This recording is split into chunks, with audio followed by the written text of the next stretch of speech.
आज हम मन की बात के 96वें एपिसोड में साथ जुड़ रहे हैं। मन की बात का अगला एपिसोड वर्ष 2023 का पहला एपिसोड होगा। आप लोगों ने जो संदेश भेजे उनमें जाते हुए 2022 के बारे में बात करने को भी बड़े आग्रह से कहा है। अतीत का अवलोकन तो हमेशा हमें वर्तमान और भविष्य की तैयारियों की प्रेरणा देता है। 2022 में देश के लोगों का सामर्थ्य, उनका सहयोग, उनका संकल्प, उनकी सफलता का विस्तार इतना ज्यादा रहा कि मन की बात में सभी को समेटना मुश्किल होगा। 2022 वाकई कई मायनों में बहुत ही प्रेरक रहा, अद्भुत रहा। इस साल भारत ने अपनी आजादी के 75 वर्ष पूरे किए और इसी वर्ष अमृत काल का प्रारंभ हुआ। इस साल देश ने नई रफ्तार पकड़ी। सभी देशवासियों ने एक से बढ़कर एक काम किया। 2022 की विभिन्न सफलताओं ने आज पूरे विश्व में भारत के लिए एक विशेष स्थान बनाया है। 2022 यानी भारत द्वारा दुनिया की 5वीं सबसे बड़ी अर्थव्यवस्था का मुकाम हासिल करना। 2022 यानी भारत द्वारा 220 करोड़ वैक्सीन का अविश्वसनीय आंकड़ा पार करने का रिकॉर्ड। 2022 यानी भारत द्वारा निर्यात का $400 बिलियन का जादुई आंकड़ा पार कर जाना। 2022 यानी देश के जन जन द्वारा आत्मनिर्भर भारत के संकल्प को अपनाना, जी कर दिखाना। 2022 यानी भारत के पहले स्वदेशी एयरक्राफ्ट कैरियर आईएनएस विक्रांत का स्वागत। 2022 यानी स्पेस, ड्रोन और डिफेंस सेक्टर में भारत का परचम। 2022 यानी हर क्षेत्र में भारत का दमखम। खेल के मैदान में भी, चाहे कॉमनवेल्थ गेम्स हो या हमारी महिला हॉकी टीम की जीत, हमारे युवाओं ने जबरदस्त सामर्थ्य दिखाया। साथियों, इन सब के साथ ही साल 2022 एक और कारण से हमेशा याद किया जाएगा। ये है एक भारत श्रेष्ठ भारत की भावना का विस्तार। देश के लोगों ने एकता और एकजुटता को सेलिब्रेट करने के लिए भी कई अद्भुत आयोजन किए।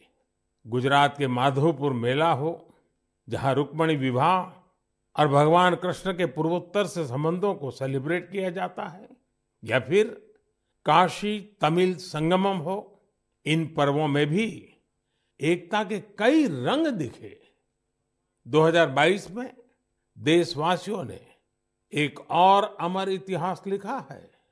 अगस्त के महीने में चला हर घर तिरंगा अभियान, भला कौन भूल सकता है। वो पल थे, हर देशवासी के रोंगटे खड़े हो जाते थे। आजादी के 75 वर्ष के इस अभियान में पूरा देश तिरंगामय हो गया। 6 करोड़ से ज्यादा लोगों ने तो तिरंगे के साथ सेल्फी भी भेजी। आजादी का ये अमृत महोत्सव अभी अगले साल भी ऐसे ही चलेगा, अमृत काल की नींव को और मजबूत करेगा। साथियों, इस साल भारत को G20 समूह की अध्यक्षता की जिम्मेदारी भी मिली है। मैंने पिछली बार इस पर विस्तार से चर्चा भी की थी। साल 2023 में हमें G20 के उत्साह को नई ऊंचाई पर लेकर जाना है। इस आयोजन को एक जन आंदोलन बनाना है। मेरे प्यारे देशवासियों, आज दुनिया भर में धूमधाम से क्रिसमस का त्योहार भी मनाया जा रहा है। ये जीसस क्राइस्ट के जीवन, उनकी शिक्षाओं को याद करने का दिन है। मैं आप सभी को क्रिसमस की ढेर सारी शुभकामनाएं देता हूं। साथियों, आज हम सभी के श्रद्धेय अटल बिहारी वाजपेयी जी का जन्मदिन भी है। वे एक महान राजनेता थे जिन्होंने देश को असाधारण नेतृत्व दिया। हर भारतवासी के हृदय में उनके लिए एक खास स्थान है। मुझे कोलकाता से आस्था जी का एक पत्र मिला है। इस पत्र में उन्होंने हाल की अपनी दिल्ली यात्रा का जिक्र किया है। वे लिखती हैं कि इस दौरान उन्होंने पीएम म्यूजियम देखने के लिए समय निकाला। इस म्यूजियम में उन्हें अटल जी की गैलरी खूब पसंद आई। अटल जी के साथ वहां खींची गई तस्वीर तो उनके लिए यादगार बन गई है। अटल जी की गैलरी में हम देश के लिए उनके बहुमूल्य योगदान की झलक देख सकते हैं। इंफ्रास्ट्रक्चर हो, शिक्षा या फिर विदेश नीति, उन्होंने भारत को हर क्षेत्र में नई ऊंचाइयों पर ले जाने का काम किया। मैं एक बार फिर अटल जी को हृदय से नमन करता हूं। साथियों, कल 26 दिसंबर को वीर बाल दिवस है और मुझे इस अवसर पर दिल्ली में साहिबजादा जोरावर सिंह जी और साहिबजादा फतेह सिंह जी की शहादत को समर्पित एक कार्यक्रम में शामिल होने का सौभाग्य मिलेगा। देश साहिबजादे और माता गुजरी के बलिदान को हमेशा याद रखेगा।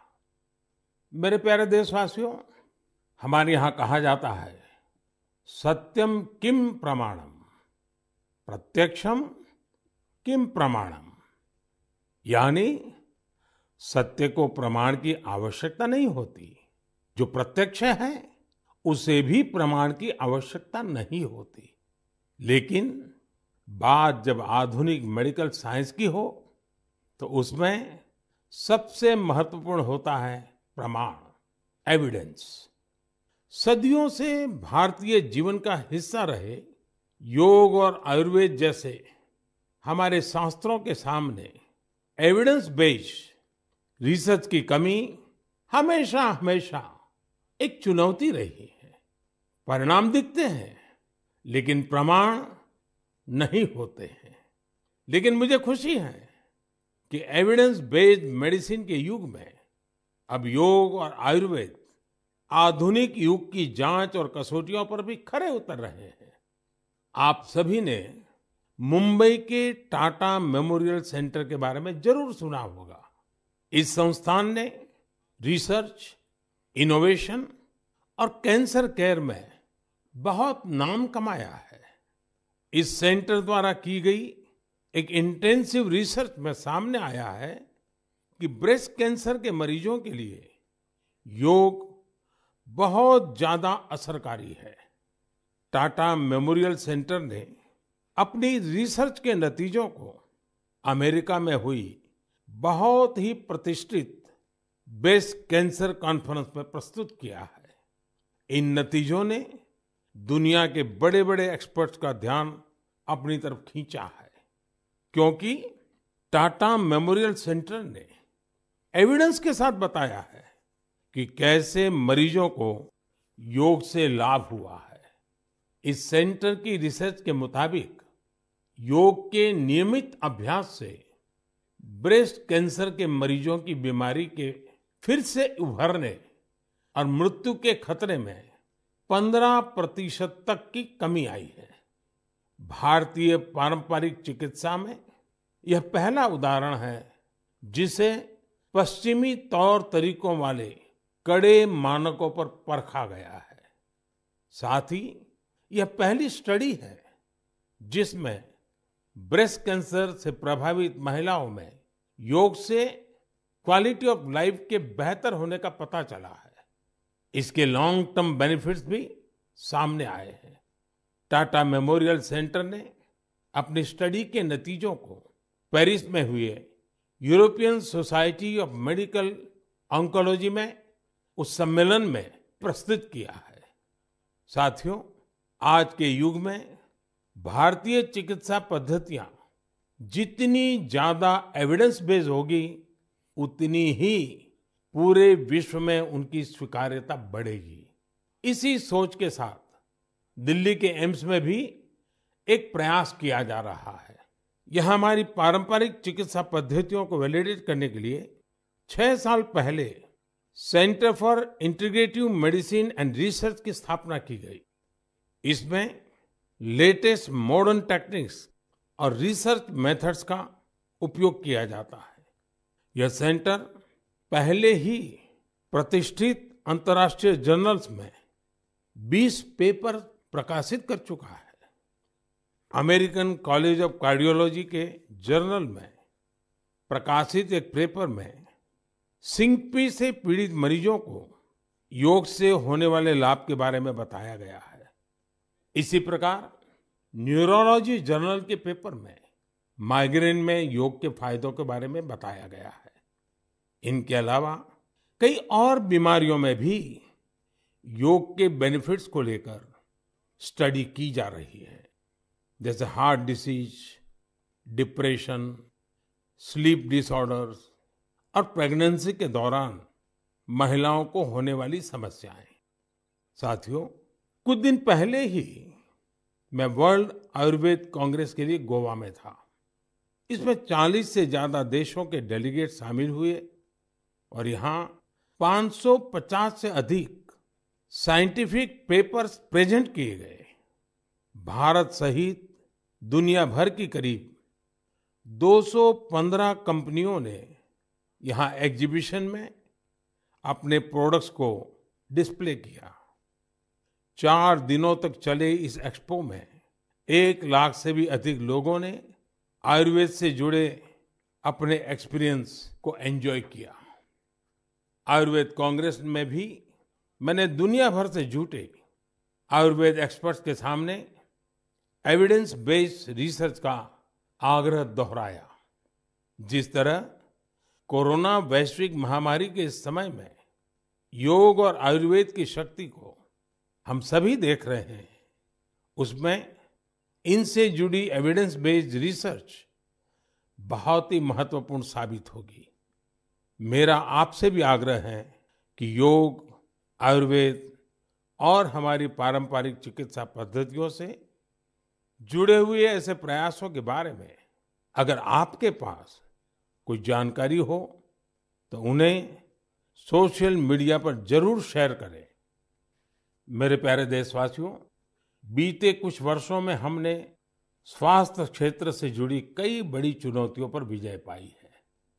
इसका पूरा श्रेय हमारे मेडिकल एक्सपर्ट्स, साइंटिस्ट और देशवासियों की इच्छा शक्ति को जाता है। हमने भारत से स्मॉल पॉक्स, पोलियो और गिनी वॉर्म जैसी बीमारियों को समाप्त करके दिखाया है। आज मन की बात के श्रोताओं को मैं एक और चुनौती के बारे में बताना चाहता हूं, जो अब समाप्त होने की कगार पर है। ये चुनौती है, ये बीमारी है कालाजार। इस बीमारी का परजीवी सैंड फ्लाई यानी बालू मक्खी के काटने से फैलता है। जब किसी को कालाजार होता है तो उसे महीनों तक बुखार रहता है, खून की कमी हो जाती है, शरीर कमजोर पड़ जाता है और वजन भी घट जाता है।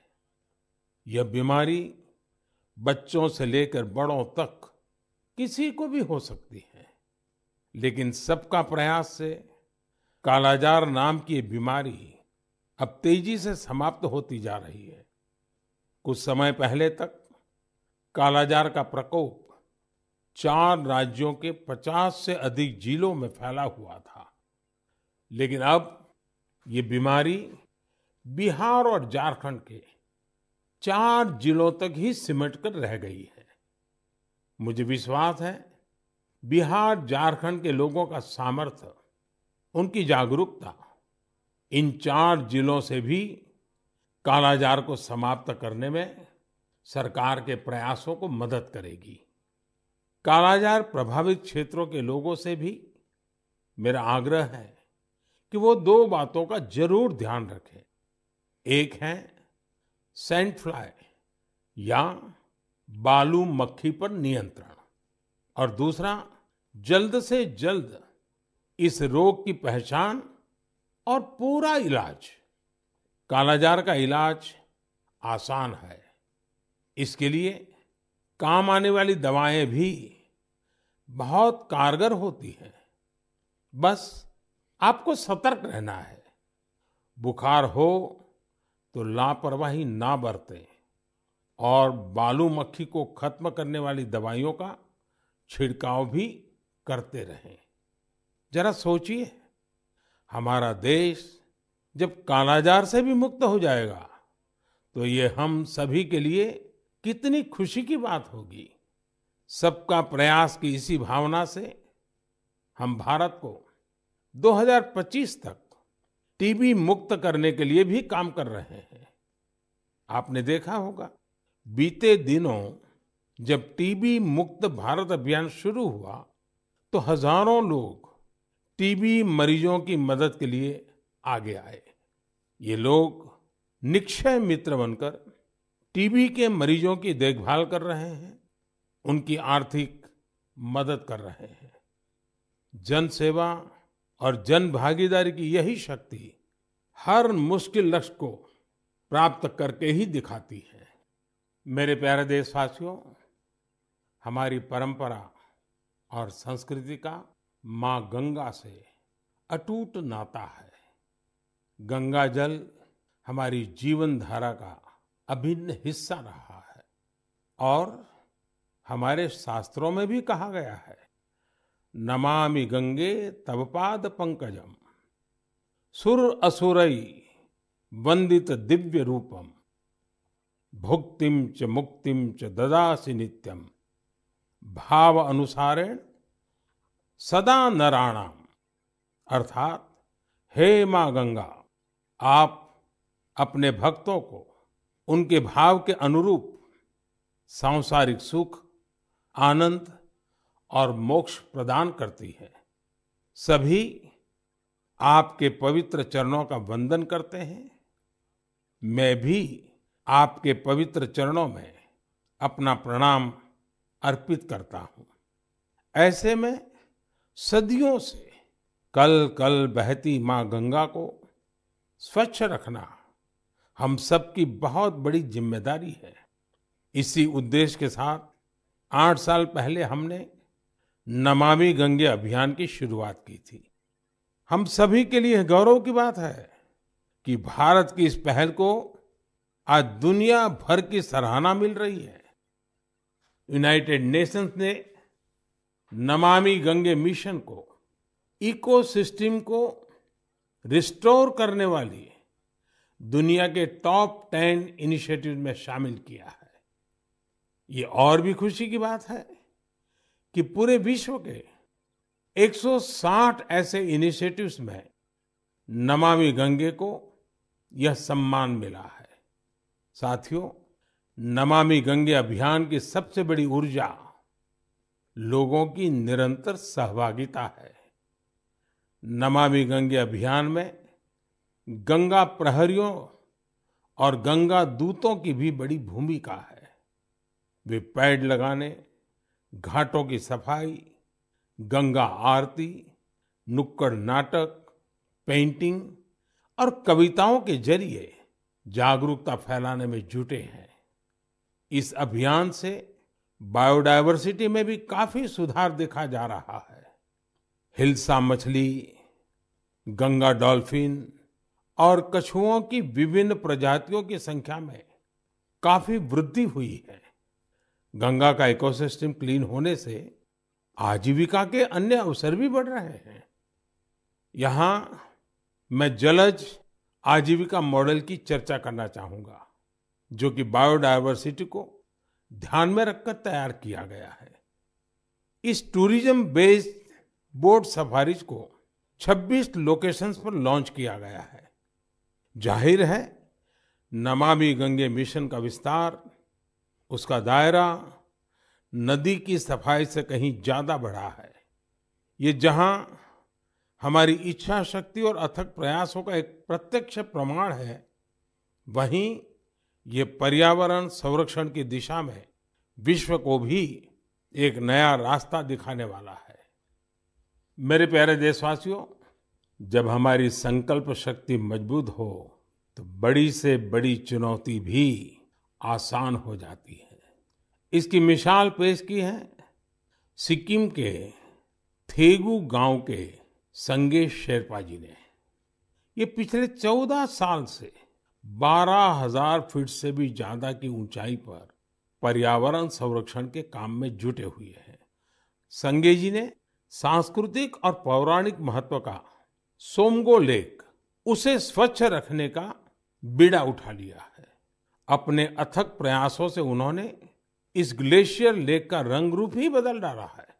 साल 2008 में संगे शेरपा जी ने जब स्वच्छता का यह अभियान शुरू किया था, तब उन्हें कई मुश्किलों का सामना करना पड़ा, लेकिन देखते ही देखते उनके इस नेक कार्यों में युवाओं और ग्रामीणों के साथ ही पंचायत का भी भरपूर सहयोग मिलने लगा। आज आप अगर सोमगो लेक को देखने जाएंगे तो वहां चारों ओर आपको बड़े-बड़े गार्बेज बिन्स मिलेंगे। अब यहाँ जमा हुए कूड़े कचरे को रिसाइकलिंग के लिए भेजा जाता है। यहाँ आने वाले पर्यटकों को कपड़े से बने गार्बेज बैग्स भी दिए जाते हैं, ताकि कूड़ा कचरा इधर उधर न फेंके। अब बेहद साफ सुथरी हो चुकी इस झील को देखने हर साल करीब 5 लाख पर्यटक यहाँ पहुंचते हैं। सोमगो लेक के संरक्षण के इस अनूठे प्रयास के लिए संगे शेरपा जी को कई संस्थाओं ने सम्मानित भी किया है। ऐसी ही कोशिशों के बदौलत आज सिक्किम की गिनती भारत के सबसे स्वच्छ राज्यों में होती है। मैं संगे शेरपा जी और उनके साथियों के साथ साथ देश भर में पर्यावरण संरक्षण के नेक प्रयास में जुटे लोगों की भी हृदय से प्रशंसा करता हूँ। साथियों, मुझे खुशी है कि स्वच्छ भारत मिशन आज हर भारतीय के मन में रच बस चुका है। साल 2014 में इस जन आंदोलन के शुरू होने के साथ ही इसे नई ऊंचाइयों पर ले जाने के लिए लोगों ने कई अनूठे प्रयास किए हैं। और ये प्रयास सिर्फ समाज के भीतर ही नहीं, बल्कि सरकार के भीतर भी हो रहे हैं। लगातार इन प्रयासों का परिणाम ये है, कूड़ा कचरा हटने के कारण, बिन जरूरी सामान हटने के कारण दफ्तरों में काफी जगह खुल जाती है, नया स्पेस मिल जाता है। पहले जगह के अभाव में दूर दूर किराए पर दफ्तर रखने पड़ते थे। इन दिनों ये साफ सफाई के कारण इतनी जगह मिल रही है कि अब एक ही स्थान पर सारे दफ्तर बैठ रहे हैं। पिछले दिनों सूचना और प्रसारण मंत्रालय ने भी मुंबई में, अहमदाबाद में, कोलकाता में, शिलांग में, कई शहरों में अपने दफ्तरों में भरपूर प्रयास किया और उसके कारण आज उनको 2-2, 3-3 मंजिलें पूरी तरह नए सिरे से काम में आ सके ऐसी उपलब्ध हो गई। ये अपने आप में स्वच्छता के कारण हमारे संसाधनों का ऑप्टिमम यूटिलाइजेशन का उत्तम अनुभव आ रहा है। समाज में भी, गांव-गांव, शहर-शहर में भी, उसी प्रकार से दफ्तरों में भी ये अभियान देश के लिए भी हर प्रकार से उपयोगी सिद्ध हो रहा है। मेरे प्यारे देशवासियों, हमारे देश में अपनी कला संस्कृति को लेकर एक नई जागरूकता आ रही है, एक नई चेतना जागृत हो रही है।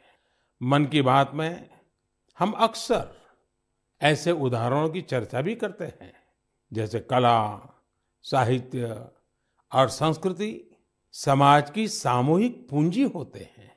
वैसे ही इन्हें आगे बढ़ाने की जिम्मेदारी भी पूरे समाज की होती है। ऐसा ही एक सफल प्रयास लक्षद्वीप में हो रहा है। यहाँ कल्पेनी द्वीप पर एक क्लब है, कुमेल ब्रदर्स चैलेंजर्स क्लब। ये क्लब युवाओं को स्थानीय संस्कृति और पारंपरिक कलाओं के संरक्षण के लिए प्रेरित करता है। यहाँ युवाओं को लोकल आर्ट, कोलकली, परिचाकली, किलिप्पाट्टू और पारंपरिक गानों की ट्रेनिंग दी जाती है। यानी पुरानी विरासत नई पीढ़ी के हाथों में सुरक्षित हो रही है, आगे बढ़ रही है। और साथियों, मुझे खुशी है इस प्रकार के प्रयास देश में ही नहीं, विदेश में भी हो रहे हैं। हाल ही में दुबई से खबर आई कि वहां के कलारी क्लब ने Guinness book of world records में नाम दर्ज किया है।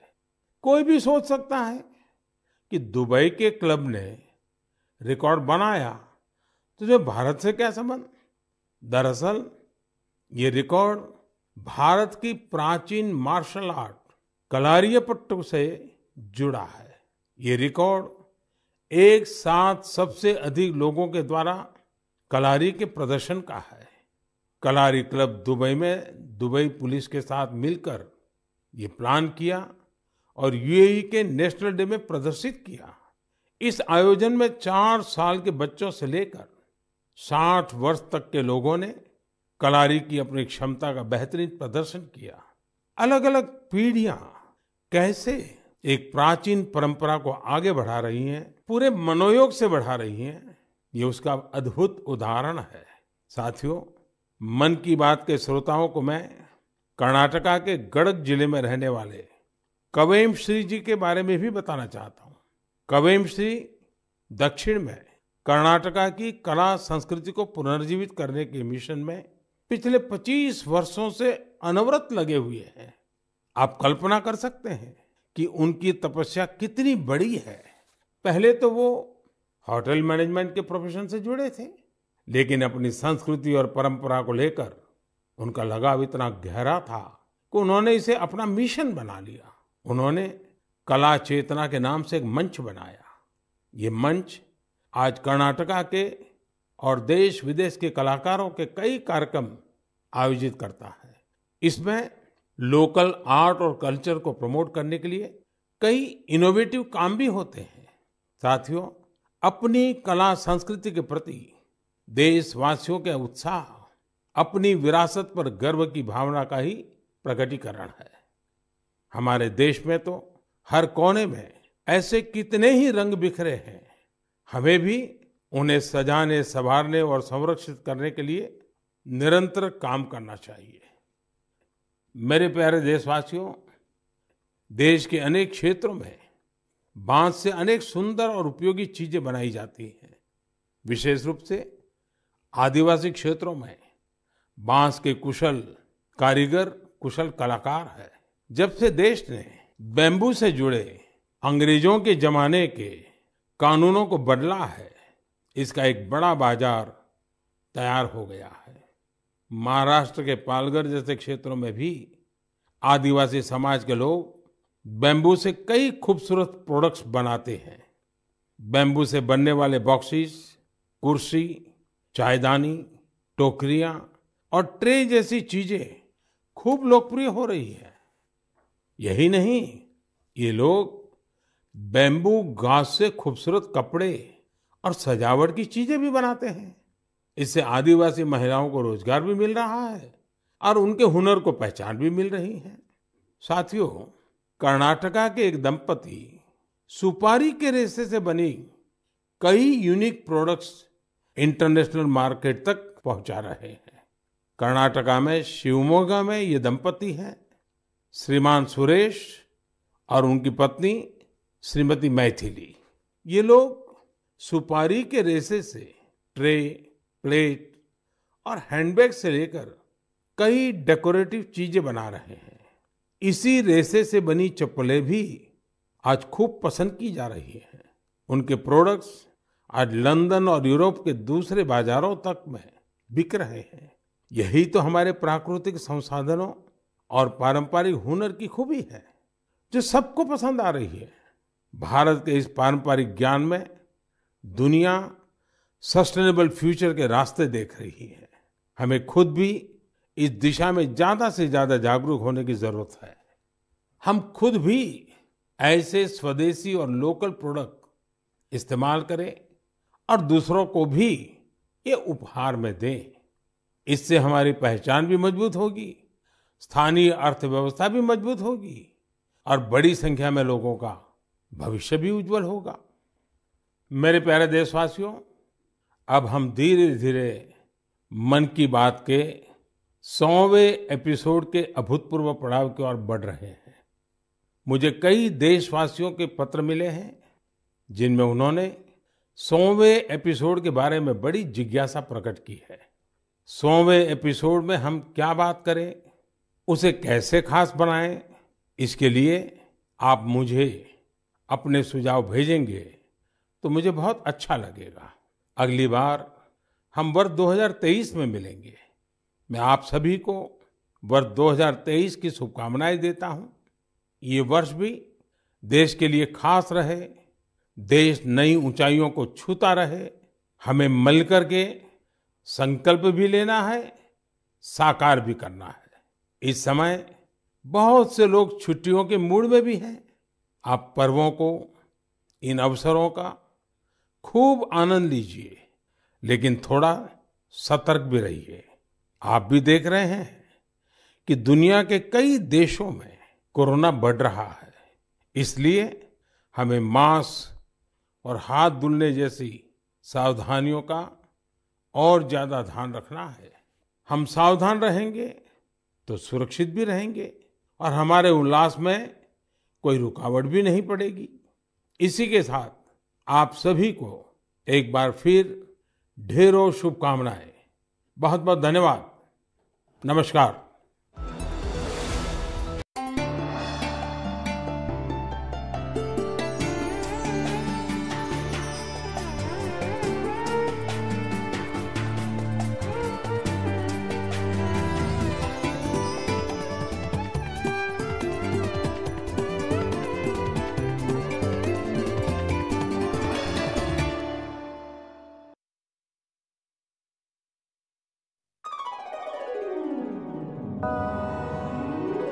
सर्व सद्गुण संपन्ना